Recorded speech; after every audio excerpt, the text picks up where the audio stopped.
Benjamin Castaldi, né le 28 mars 1970 à Boulogne-Billancourt, en France, est l'un des visages les plus marquants de la télévision française. Célèbre pour son rôle d'animateur d'émissions de télé-réalité à succès tels que Loft Story et Secret Story. À 55 ans, en 2025, en repensant à sa vie tumultueuse, sa plus grande tristesse n'est pas un seul échec ou moment professionnel, mais l'accumulation de pertes personnelles, de ruptures familiales et de périodes de crise financière qui l'ont poussé au désespoir. L'une des plus grandes tristesses de Benjamin fut la mort de sa grand-mère, Simone Signoret, qu'il respectait beaucoup et considérait comme un pilier spirituel de la famille. Simone, une actrice française légendaire, est décédée en 1985, alors que Benjamin n'avait que 15 ans. Il a un jour partagé dans une interview que son décès n'était pas seulement une perte personnelle, mais aussi la fin de son enfance insouciante, lorsqu'il était entouré de l'amour d'une famille d'artistes colorés. Cette tristesse est devenue encore plus profonde lorsque Benjamin a vécu des événements dans sa vie personnelle, en particulier des divorces et des ruptures avec ses enfants.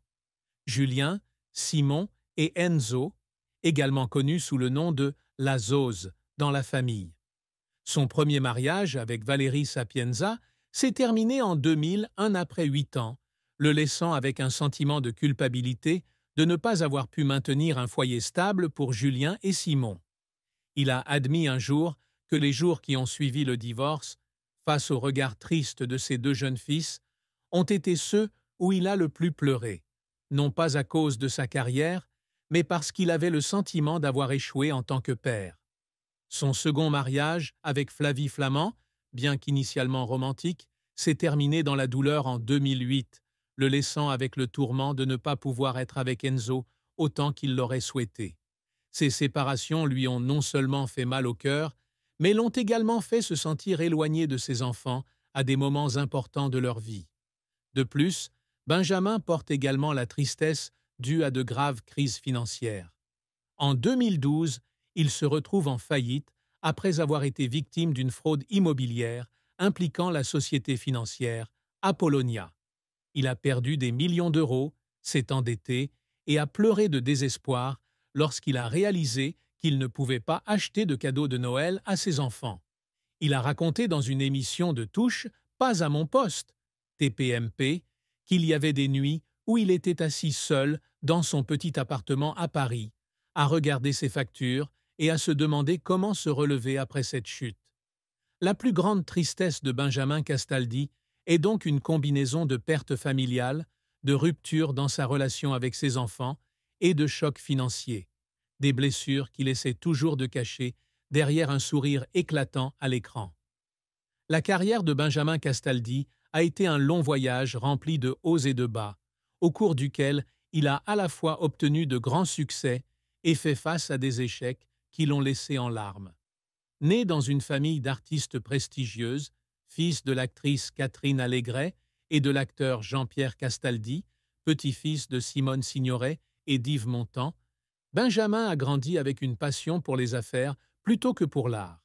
Il a étudié l'économie à l'université de la Sorbonne à la fin des années 1980, rêvant de devenir un homme d'affaires prospère. Cependant, après avoir abandonné l'école et s'être essayé à la livraison de nourriture chez Fringales, où il est devenu directeur, l'entreprise a fait faillite après seulement 2 ans. Ce premier échec le laisse en larmes dans son petit bureau parisien, sentant qu'il a déçu sa famille, en particulier sa mère Catherine, qui attendait de lui qu'il perpétue la tradition artistique.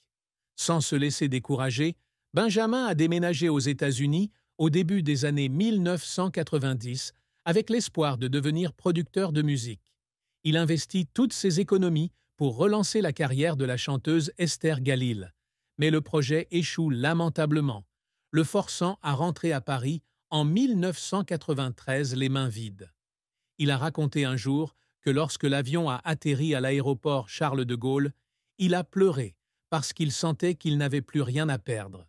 Mais le destin lui ouvre une nouvelle porte lorsque sa mère lui présente Michel Drucker, un ami proche de la famille. En 1994, Benjamin débute sa carrière télévisuelle comme assistant dans l'émission Studio Gabriel sur France 2, avant de devenir commentateur de cinéma. Ce fut le tournant qui le propulsa sous les feux de la rampe. Le plus grand succès de Benjamin survient en 2001, lorsqu'il est choisi par M6 pour animer Loft Story, la première émission de télé-réalité enfermement en France. L'émission était controversée, mais avait des audiences désastreuses, faisant de Benjamin le roi de la télé-réalité. Il continue de se faire connaître avec Nouvelle Star, 2003 à 2006, sur M6, où il guide de jeunes talents musicaux tels que Christophe Willem et Amel Bent. Son apogée de carrière est arrivé lorsqu'il a rejoint TF1 en 2007 pour animer Secret Story, une version améliorée de Loft Story. De la saison 1 à la saison 8, 2007 à 2014, il est devenu un visage irremplaçable, avec un style d'animation humoristique, accessible et énergique. Il a pleuré des larmes de joie après la finale de la saison 1, voyant des millions de téléspectateurs l'accueillir comme une star. Cependant, la carrière de Benjamin n'a pas été sans chute douloureuse. En 2006, il est licencié par M6 en pleine saison de Nouvelle Star pour avoir annoncé volontairement sa démission par l'intermédiaire de son avocat, ce qui le fait fondre en larmes dans le studio à l'annonce de la nouvelle. De retour sur TF1, il anime un contre-sang 2007 à 2008, mais l'émission est brutalement annulée en raison de faibles audiences, le laissant une fois de plus en larmes à cause du sentiment de rejet. En 2015, il tente sa chance à l'Académie des Neufs sur Énergie 12, mais l'émission échoue lamentablement au bout de quelques semaines, le poussant à douter de lui-même. Il a dit un jour qu'après sa dernière émission, il s'était assis dans sa voiture et avait pleuré parce qu'il pensait que sa carrière était terminée. Pourtant, Benjamin n'a pas abandonné. Il a rejoint Touche Passe mon poste, Cyril Hanouna sur C8 depuis 2016, devenant l'un des commentateurs les plus appréciés. Il s'est également essayé à des émissions comme Hold Up 2016 et Big Buzz Quiz 2016, même si elles n'ont pas toujours eu de succès. Ses efforts incessants, depuis sa sortie de la faillite jusqu'à sa renaissance à la télévision, témoignent d'un homme qui n'a jamais abandonné, même si les larmes étaient le prix à payer. Benjamin Castaldi ne vit pas seulement pour l'argent ou la célébrité. Les réalisations qu'il s'efforce d'atteindre sont profondément personnelles et professionnelles. Tout d'abord, il voulait laisser un héritage télévisuel intemporel. Avec Loft Story et Secret Story, il a changé la façon dont le public français percevait la télé-réalité. Et il rêvait qu'un jour, ces émissions seraient considérées comme faisant partie de l'histoire de la culture pop. « Je veux que les gens se souviennent de moi comme de la personne qui a apporté un vent de fraîcheur à la télévision française », a-t-il déclaré dans une interview en 2020. Un autre objectif est de devenir un fier papa de Julien, Simon et Enzo. Après les fissures du divorce, Benjamin essaie toujours de passer du temps avec ses enfants, malgré son emploi du temps chargé. Il voulait qu'ils le voient non seulement comme un présentateur, mais comme un homme qui avait surmonté l'adversité. Il a pleuré en voyant Julien entrer dans l'industrie du divertissement avec The Mad Mag, 17-17, se sentant fier que son fils suive son chemin. Avec Simon et Enzo, il espère qu'ils grandiront avec la confiance qu'ils n'avaient pas quand il était jeune. De plus, Benjamin essaie constamment de retrouver une stabilité financière après l'arnaque d'Apollonia. Il considère le remboursement de sa dette et la reconstruction d'une vie confortable comme une grande réussite, non seulement pour lui-même, mais aussi pour que ses enfants n'aient pas à s'inquiéter de l'avenir. Il participe également à des œuvres caritatives, comme Les stars se dépassent pour Ella, 2010, pour utiliser sa notoriété pour aider les autres, y voyant une façon de remercier la vie de lui avoir donné une seconde chance. L'amour et le mariage de Benjamin Castaldi furent un chapitre tumultueux de sa vie, rempli à la fois de joie et de profonde tristesse. Il a épousé une première fois Valérie Sapienza en 1993, après l'avoir rencontrée lors d'une soirée à Paris. Ils ont eu 2 enfants, Julien, 1996, et Simon, 2000.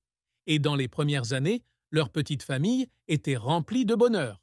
Cependant, la pression du début de carrière instable de Benjamin a fait craquer la relation, conduisant au divorce en 2001.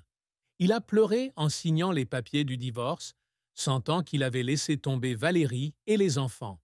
En 2000, Benjamin rencontre Flavie Flament sur le tournage des Petits Princes de TF1. Ils sont rapidement tombés amoureux, se sont mariés en 2002 et ont eu un fils Enzo, 2004, également connu sous le nom de La Zose dans la famille. Cependant, ce mariage a également été rompu en 2008 après des différences irréconciliables. Sa plus grande tristesse est le sentiment de séparation d'avec Enzo, avec qui il ne peut pas être aussi souvent qu'avec Julien et Simon. Il a dit un jour qu'Enzo lui avait demandé « Pourquoi n'es-tu pas ici avec moi ?» Et cette question le fit pleurer de remords. Après Flavie, Benjamin a épousé Vanessa Broussoulou, une journaliste, en 2011. Le mariage a duré jusqu'en 2016, mais ils n'ont pas eu d'enfants ensemble et s'est terminé discrètement. En 2016, il retrouve l'amour avec Aurore Alément, directrice de casting des